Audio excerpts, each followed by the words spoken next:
আমাকে মৃত্যুদণ্ড ভোগ করতে হবে, এই আমি বলে গেলাম। যেই না কথাটা বলে গেল সঙ্গে সঙ্গে মুন্ডখানা মিশে গেল। এবার কথা শুনে শ্রীবাস ভয় পেল। বাবা, কেউ এসে যদি আপনার মৃত্যুর কথাটা বলে যায় যে অমুক দিন অমুক তারিখে আপনার মৃত্যু ঘটবে, ভয় করবে না বাবা? ভয় লাগবে না? শ্রীবাস ভয়ে কাঁপছে। একই গো, আমি মানুষের মুখে শুনেছি ভগবান বলতে কেউ না কেউ আছে, তবে হলে কি ভগবান ইনি ছিল? আহা, তিনি আমার মৃত্যুর কথা বলে গেল। আর কেবলমাত্র পৃথিবীতে আমি 1 বছর থাকবো, 1 বছরের বেশি থাকবো না।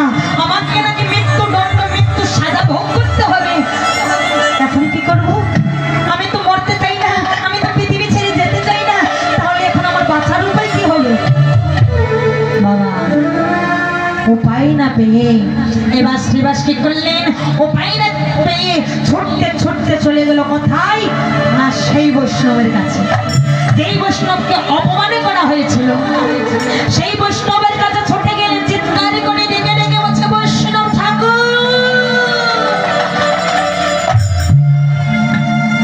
বৈষ্ণব ঠাকুর, ওগো বৈষ্ণব ঠাকুর, তুমি আমায় কৃপা করে মৃত্যুদণ্ড থেকে রক্ষা করো। তুমি কৃপা করে আমায় মৃত্যুদণ্ড থেকে রক্ষা করো না। কেন? আমি তো অপরাধ করেছি, আমি তো তোমার জন্য অপরাধ করেছি ঠাকুর। অজান্তে আমার অপরাধ হয়ে গেছে। এই অপরাধের ক্ষমা নাকি ভগবানও করবে না।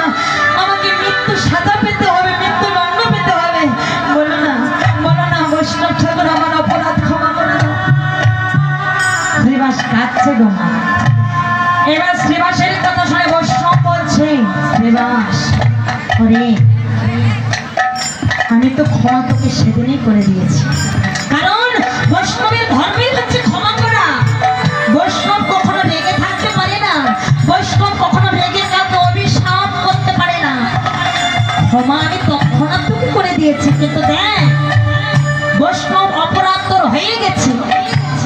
এই সাজা আমি নই, সাজা স্বয়ং তোকে ভগবান দিয়েছে, স্বয়ং ভগবান তোকে দিয়েছে। কারণ মা ভগবান ভাগবতে বলেছেন যে শোনো, তোরা যদি কেউ সরাসরি আমায় আঘাত করিস আমি সহ্য করব, তোরা সরাসরি কেউ যদি আমায় অপমান করিস আমি সহ্য করব, কিন্তু আমার ভক্তকে তোরা যদি কেউ অপমান করিস, যদি কোনোদিন বৈষ্ণবকে তোরা অপমান করিস, আমি কোনোদিনই ছেড়ে দেব না। এর সাজা তোমাদের পেতেই হবে। নিতাই গৌর বলে হরি হরি বল।